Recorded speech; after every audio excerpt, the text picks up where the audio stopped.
P17 Kebaikan arah.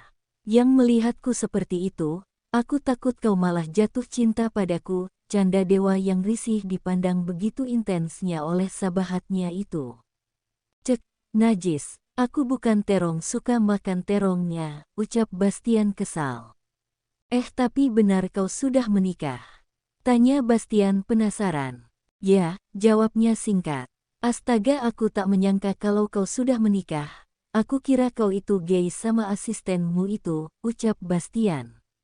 Cek, aku masih normal ya, teriak Satria dalam hatinya tak terima dibilang gay. Dewa hanya tersenyum kecil menanggapi sahabatnya itu. Perempuan mana yang mau sama kamu? Tanya Bastian. Perempuan, tanya Deva yang baru datang bergabung dengan Bastian dan Dewa. Dewa, Satria dan juga Bastian pun melihat ke arah Deva yang baru datang. Perempuan mana yang kalian bahas? Tanya Deva yang langsung duduk tak di tengah-tengah Bastian dan Dewa. Istrinya Dewa, jawab Bastian. What? Seorang dewa yang anti perempuan sudah menikah? Tanya Deva terkejut. Ya, bahkan dia sudah menikah 1 bulan lebih, jawab Bastian. Aku jadi penasaran dengan perempuan yang bisa menaklukkan hati seorang dewa, ujar Deva penasaran.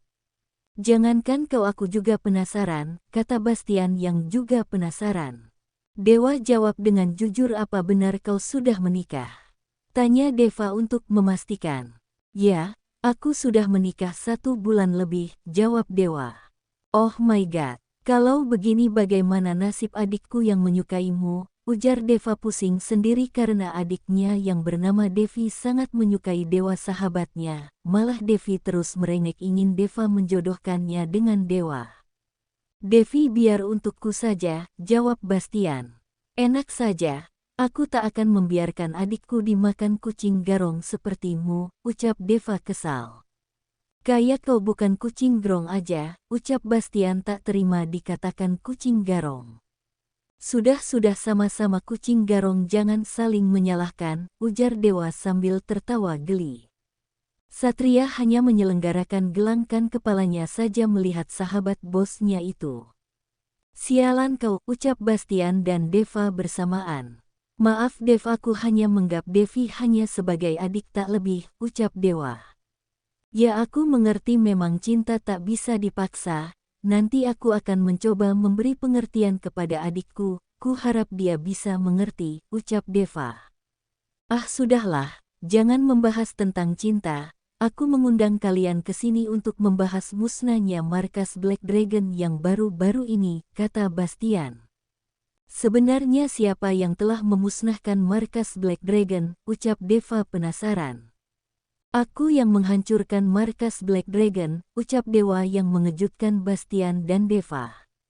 Benarkah, apa dia membuat masalah denganmu sehingga kau menghancurkan mereka? Tanya Bastian terkejut. Ya, dia telah membantai keluargaku, sehingga omaku meregang nyawa karena ulahnya, jawab Dewa sedih kalau mengingat tentang kejadian itu. Keluarga, apaku masih memiliki keluarga? Tanya Bastian lagi dan Deva hanya menganggukkan kepalanya saja. Setahu mereka Dewa tak memiliki keluarga karena Dewa tak pernah membahas tentang keluarganya. Aku punya keluarga dan kalian pasti tahu keluarga mana yang telah dibantai oleh ketua Black Dragon, jawab Dewa. Keluarga Askara, apa kau? Tanya Bastian yang tak meneruskan ucapannya. Ya aku adalah penerus keluarga Alaska. Anak dari Bram Alaska, jawab Dewa. Bastian dan Deva sangat terkejut saat mendapat kenyataan kalau sahabatnya itu adalah anak dari keluarga Kolomerat penerus keluarga Alaska. Tapi bukannya anak dari Bram Alaska itu lumpuh ya? Tanya Deva. Iya, aku dulu memang lumpuh karena kecelakaan. Namun saat aku sembuh aku sengaja untuk berpura-pura lumpuh karena untuk memata-matai Sean ketua Black Dragon di mansion keluargaku, jelas Dewa. Terus kenapa kau bisa tidak tahu saat Sean itu membantai keluargamu? Tanya Bastian. Setelah aku menikah aku memutuskan untuk tinggal di apartemen milikku bersama istriku. Niat hati ingin menjauhkan istriku dengan Sean, malah dia membantai keluargaku, ucap Dewa sedih. Deva menepuk-nepuk pundak sahabatnya itu, untuk memberikan kekuatan untuk sahabatnya itu. Yang sabar ya, ucap Deva yang ikut sedih. Terus apa kamu menemukan keberadaan Sean saat ini? Tanya Bastian, karena Bastian tahu kalau Sean melarikan diri dari markasnya saat penyerangan di markasnya. Itulah informasi yang ia dapatkan. Aku sengaja melepaskannya. Aku hanya menangkap ayahnya saja, jawab Dewa. Apa? Kau melepaskan Sean begitu saja setelah apa yang ia lakukan kepada keluargamu? Tanya Bastian tak habis pikir dengan jalan pemikiran Dewa yang melepaskan musuhnya begitu saja. Iya, kenapa tidak kau bunuh saja dia atau kau siksa dia sampai mati, ujar Deva yang juga ikut kesal. Aku melepaskannya karena aku mempunyai hutang nyawa kepadanya, jadi dengan aku membebaskannya hutang budiku telah lunas, jawab Dewa. Ya meski kau ingin membalas hutang budinya, namun tidak dengan melepaskannya begitu saja Dewa, bagaimana kalau dia merencanakan pembalasan dendam untukmu di kemudian hari, apa kau tidak kepikiran sampai ke sana, kata Bastian kesal. Ya Dewa, benar apa kata Bastian. Sean itu orang licik, kita tidak tahu apa yang akan ia rencanakan untuk membalaskan dendam kepadamu, Deva menimpali. Dewa terdiam, ia mencerna setiap ucapan dari para sahabatnya itu, kalau dipikir-pikir ada benarnya juga apa yang dikatakan oleh para sahabatnya itu. Jangan salahkan aku Tuan, aku sudah pernah mengingatkan tentang hal ini, tapi Anda masih mau dengan pendirian Anda sendiri, batin Satria yang juga ikut kesal. Saranku sekarang, kau harus lebih berhati-hati, dan sekarang suruh anak buahmu mencari keberadaan Sean, jangan sampai dia menimbulkan kekacauan lebih besar, ucap Bastian menyarankan. Meski Sean saat ini tengah sendiri, aku yakin dia akan mencari bala batuan untuk membalaskan dendamnya. Mengingat dia itu ketua mafia yang sangat licik dan cerdik, ucap Deva. Ya, apa yang kalian ucapkan ada benarnya juga, aku menyesal telah melepaskan dia begitu saja. Aku tak memikirkan dampak yang akan ditimbulkan ke depannya, aku akan menyuruh anak buahku mencari keberadaan Sean, ujar Dewa.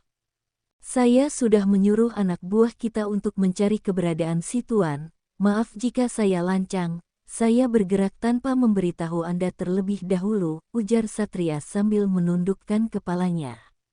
Dewa terkejut dengan pengakuan Satria, ia tak menyangka kalau asistennya ini bergerak sebelum mendapatkan perintah darinya. Saat ini Ara tengah bersiap-siap untuk berkunjung ke rumah papanya dengan ditemani Diego. Ara sangat senang sekali akhirnya dia bisa bertemu dengan ayah, ibu tiri dan adik tirinya. Meski mereka dulu sering menyiksanya dan memperlakukan dirinya dengan tidak baik tapi mereka masihlah keluarga yang Ara punya saat ini. Diego, ayo kita berangkat, ajak Ara yang saat ini tengah berdiri di hadapan Diego. Diego yang tengah duduk santai sambil memainkan ponselnya langsung mendongak melihat kakak iparnya yang sudah ada di hadapannya. Cantik, batin Diego yang terpesona dengan kecantikan Ara. Diego, ayo kita berangkat, hari sudah semakin sore, ucap Ara yang kesal karena Diego malah bengong saja. Ah, iya, ayo, ucap Diego yang terdari dari lamunannya. Mereka langsung menuju ke arah mobil yang telah disiapkan oleh Diego, setelah sampai mereka langsung memasuki mobil itu dan Diego langsung menjalakan mobilnya keluar dari markas Black Horses. Diego, nanti mampir ke toko roti dulu ya, aku mau membeli beberapa roti untuk buah tangan, pinta Ara yang kini tengah duduk di samping Diego yang sedang menyetir. Baiklah kakak ipar, ada lagi yang ingin kakak ipar singgahi lagi, khusus hari ini aku akan menjadi supir pribadi kakak ipar, ucap Diego sambil tersenyum. Kau bisa saja, memangnya menurutmu selain roti apa lagi yang akan aku bawa untuk buah tangan? Tanya Ara.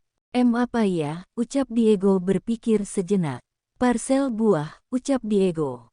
Boleh juga. Nanti aku akan membeli parsel buah juga untuk papaku, ucap Ara antusias. Sebahagia itu dia ingin bertemu dengan keluarganya setelah apa yang dilakukan keluarganya kepadanya. Batin Diego melirik Ara yang sangat senang akan bertemu dengan orang keluarganya. Mobil mereka berhenti di sebuah toko roti yang cukup besar. Ara keluar dari mobil dengan diiringi oleh Diego di belakangnya. Ara membeli beberapa roti kesukaan ayahnya dan beberapa roti kesukaan ibu tiri dan adik tirinya. Setelah selesai mereka langsung kembali ke dalam mobil untuk melajukan perjalanan mereka. Diego, di mana kita akan membeli parsel buahnya? Tanya Ara. Di depan ada toko buah, kita akan membeli di sana, jawab Diego yang masih fokus dengan mengemudi. Bisa kau saja yang membelikan parselnya, Diego. Aku akan tunggu di sini saja. Aku malas untuk keluar, ucap Ara yang malas untuk keluar lagi dari dalam mobil. Baiklah, tapi kakak ipar jangan keluar dari mobil ya, jawab Diego yang sudah memarkirkan mobilnya di depan toko buah. Ya, aku tidak akan keluar dari dalam mobil, ucap Ara. Diego pun segera keluar dari dalam mobil dan masuk ke dalam toko buah untuk membeli parsel buah seperti keinginan Ara. Namun saat ingin membeli parsel buah, ternyata parselnya habis dan akan membuat terlebih dahulu. Jadi dengan terpaksa Diego menunggu sampai parselnya jadi sambil sesekali ia melirik ke arah mobil di mana kakak iparnya berada. Ara yang sedang menunggu kedatangan Diego di dalam mobil melihat ada seseorang dengan pakaian kumuh dan sepertinya orang itu kelaparan berjalan di samping mobilnya. Ara langsung menurunkan kaca mobilnya. Pak, panggil Ara dari dalam mobil. Orang itu menoleh ke arah Ara. Ara langsung memberikan beberapa roti yang ia beli tadi untuk orang itu. Ini untuk ambillah, Bapak pasti lapar kan, ucap Ara sambil memberikan satu kantong kresek berisi roti. Orang itu mematung sambil melihat Ara, ia tak langsung mengambil roti pemberian Ara. Ara yang melihat orang itu hanya diam mematung tanpa menerima pemberian darinya. Ara pun langsung mengeluarkan beberapa lembar uang juga. Ambillah roti ini untuk mengisi perut Bapak, dan ini uang untuk Bapak beli makanan atau beli pakaian untuk Bapak, ucap Ara yang masih menyodorkan uang dan satu kantong roti. Orang itu langsung tersenyum dan mengambil uang dan sekantong roti pemberian Ara. Ia memang sangat lapar karena sudah beberapa hari tak makan. Terima kasih, Anda selain cantik Anda juga baik, aku tak akan melupakan kebaikanmu hari ini, ucap orang itu. Ara hanya tersenyum manis ke arah orang itu. Setelah itu orang itu langsung pergi, namun sebelum pergi ia menoleh lagi ke arah mobil di mana Ara berada. Aku tak akan melupakan kebaikanmu gadis cantik, Selan cantik kau juga baik, jika kita bertemu suatu saat nanti, aku akan membalas kebaikanmu, gumam pria yang ditolong Ara. Setelah beberapa saat Diego baru keluar dari toko buah sambil membawa satu parsel buah yang cukup besar. Kenapa lama sekali? Tanya Ara saat Diego memasuki mobil. Tadi parselnya habis, jadi harus buat dulu, ini parselnya, ucap Diego memberikan parsel buah itu kepada Ara. Ara langsung menerima parsel buah itu, setelah itu Diego langsung menjalankan mobilnya meninggalkan toko buah itu. Kakak ipar, siapa yang tadi menghampirimu tadi? Tanya Diego penasaran karena dia tadi sempat melihat ada seseorang pria tengah mengobrol dengan Ara. Aku tidak tahu, aku hanya kasihan dengannya, karena aku melihatnya seperti orang kelaparan, jadi aku hanya memberinya roti dan beberapa uang untuknya, jawab Ara. Diego hanya mengangguk-anggukkan kepalanya mengerti lalu fokus lagi ke mengemudinya. Tak butuh waktu lama mereka sampai di rumah orang tua Ara. Ara terdiam melihat rumah yang menjadi saksi bisu kehidupannya dari kecil sampai ia menikah. Terlihat rumah yang sedikit tak terurus karena banyak ditumbuhi rumput liar di halaman depannya. Seketika ia langsung teringat dengan mendiang mamanya. Ia teringat saat-saat kebersamaannya dengan mamanya di rumah yang ada di hadapannya. Tanpa terasa air matanya menetes begitu saja tanpa ia sadari. Apa kakak ipar tidak akan keluar dari mobil? Tanya Diego yang bingung melihat Ara hanya diam saja. Ah ya, ayo kita keluar, ucap Ara yang langsung dengan cepat menghapus air mata yang sempat mengalir di pipinya tanpa permisi. Ara keluar dari dalam mobil sambil membawa roti dan parsel buah yang ia beli tadi di jalan, diikuri oleh Diego yang juga ikut keluar dari dalam mobil. Namun saat keluar dari dalam mobil tiba-tiba ponsel milik Diego berbunyi, pertanda ada yang menelponnya. Kakak ipar, kau masuklah terlebih dahulu. Aku mau menerima telepon terlebih dahulu, ucap Diego sambil menunjukkan ponselnya. Ya kau angkat saja, siapa tahu penting. Aku akan masuk ke dalam terlebih dahulu, ujar Ara yang berjalan melangkah menuju ke rumah papa.